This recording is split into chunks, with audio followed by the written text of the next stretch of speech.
வாராகி, என் அன்பு தங்கமே, என்னுடைய அன்பு குழந்தையே, சில விஷயங்கள் உன் வாழ்க்கையில் நடக்காமல் அப்படியே இருக்கிறது. என்ன செய்வது இது நடப்பதற்கு என்று நினைக்கிற? நிச்சயமாக நீ அமைதியாக இரு. உன் வாழ்க்கையில் நடக்க ஆசைப்பட்டு கொண்டிருக்கும் சில விஷயங்கள் நடக்கும். நீயாக ஏதாவது குழப்பி தேவையில்லாத விஷயங்களில் இறங்க வேண்டாம். இப்பொழுது உன் வாழ்க்கை எப்படி நகர்ந்து கொண்டு இருக்கிறதோ அதன்படியே நகரட்டும். அதில் ஏதாவது பிரச்சனைகள் இருந்தால் அதை நான் மாற்றுகிறேன்.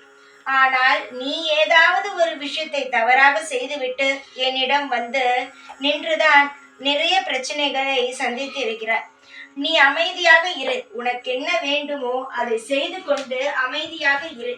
உன் வாழ்க்கையில் அமோகமாக அனைத்துமே நடக்கும்.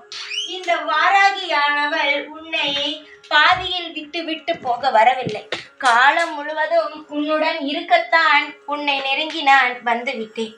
இனி வந்த நான் ஒரு பொழுதும் திரும்ப உன்னை விட்டு போக மாட்டேன். உன்னுடைய வாழ்நாள் முழுவதும் நான் கூடவே தான் இருப்பேன். எந்த ஒரு நாளும் உன்னை விட்டு நான் ஒரு பொழுதும் நகர மாட்டேன். சிலர் சொல்லலாம், வாராகியை நகர்ந்து விடுவாள் என்று. நிச்சயமாக சொல்கிறேன், எனக்கு பிடிக்கவில்லை என்றால் கண்டிப்பேன். ஆனால் வாக்கு கொடுத்ததை எப்பொழுதும் செய்யாமல் எல்லாம் போக மாட்டேன். அதுபோல என்னை வணங்குபவர்கள் மிக மிக பாதுகாப்பாக இருப்பார்கள். அதே மாதிரி அவர்கள் ஏதாவது தவறு செய்தால் நிச்சயமாகவே அவர்களையும் நான் தண்டிப்பேன். என்னை வணங்குகிறார்கள் என்பதற்காக நான் எந்த ஒரு விஷயத்தையும் பார்க்கவே மாட்டேன். புரிகிறதா? நான் எதுவாக இருந்தாலும் கவனித்து செய்து அவர்களின் நல்வை நடத்துவேன்.